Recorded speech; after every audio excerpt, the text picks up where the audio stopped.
আসসালামু আলাইকুম রহমতুল্লাহি ওবরাকাতু। আলহামদুলিল্লাহ ওয়াসসালাতু ওয়াসসালামু আলা রাসূলিল্লাহ ওয়া বাদ। সুপ্রিয় দর্শক শ্রোতা ভাই বোন, যে যেখান থেকে আজকের এই ভিডিওটি দেখছেন সকলকে জানাচ্ছি আরবানিজ ইসলামিক স্টুডিওর পক্ষ থেকে আন্তরিক মোবারকবাদ ও শুভেচ্ছা। সুপ্রিয় দর্শক শ্রোতা ভাই বোন, আজকের এই ভিডিওতে আমরা জানবো একজন সাহাবীর হৃদয় বিদারক ঘটনা এবং সেই ঘটনা থেকে আমাদের জন্য কি শিক্ষা রয়েছে সে বিষয়। সুপ্রিয় দর্শক শ্রোতা ভাই বোন, রাসূল সাল্লাল্লাহু আলাইহি ওয়াসাল্লামের একজন সাহাবী ছিলেন, তার নাম ছিল সালাবা রাদিয়াল্লাহু তাআলা আনহু।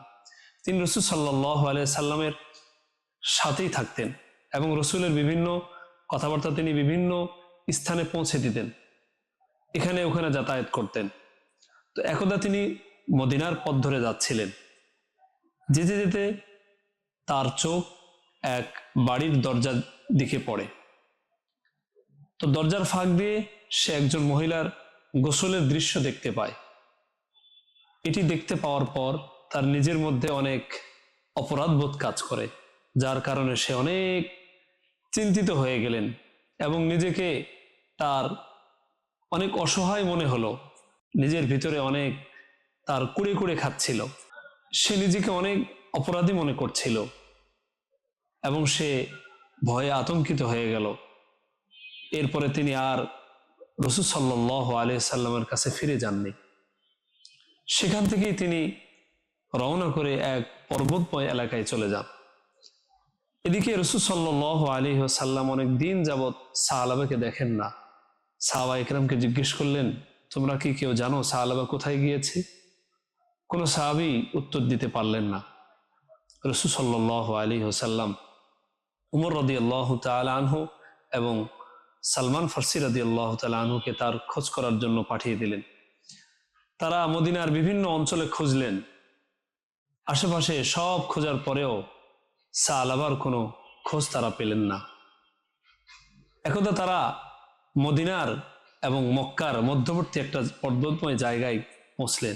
সেখানে গিয়ে তারা দেখলেন কিছু বেদুইন মেষ চড়াচ্ছে। তারা বেদুইনদেরকে জিজ্ঞেস করলো, তোমরা কি একজন লম্বা আকৃতির অল্প বয়সের যুবককে দেখেছ?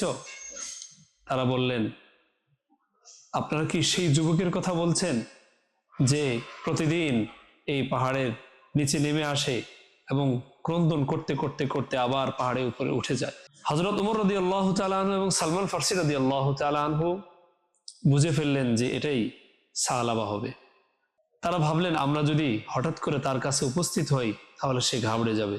এ কারণেই তারা সেখানেই অবস্থান করলেন।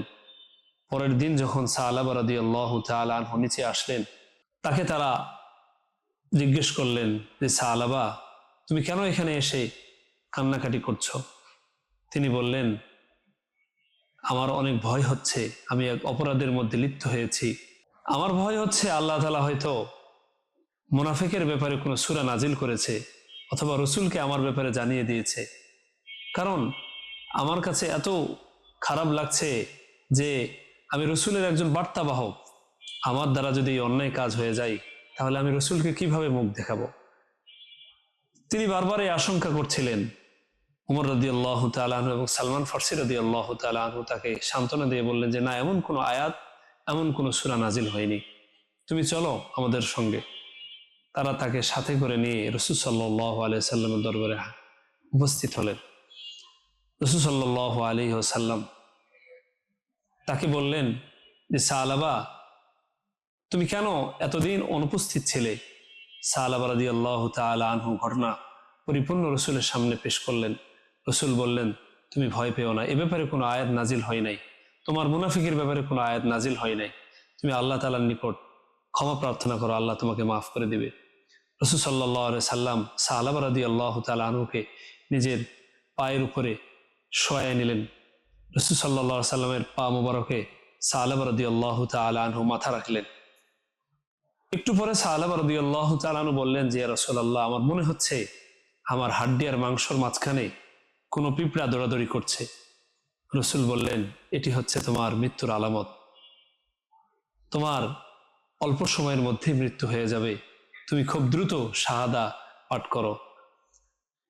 তখন সালাবা রাদিয়াল্লাহু তাআলা আনহু তৎক্ষণাৎ কালিমাতুশ শাহাদা পাঠ করলেন, আশহাদু আল্লা ইলাহা ইল্লাল্লাহু ওয়া আশহাদু আন্না মুহাম্মাদান আবদুহু ওয়া রাসূলুহু। এর কিছুক্ষণ পরেই সালাবা রাদিয়াল্লাহু তাআলা আনহু এর মৃত্যু হয়ে যায়। এরপরে হুজুর সাল্লাল্লাহু আলাইহি ওয়াসাল্লাম সালাবা রাদিয়াল্লাহু তাআলা আনহুকে গোসল করালেন এবং জানাজার জন্য নিয়ে যাচ্ছিলেন। প্রতিমধ্যে হুজুর সাল্লাল্লাহু আলাইহি সাল্লাম অনেক সাবধানে পা ফেলছিলেন।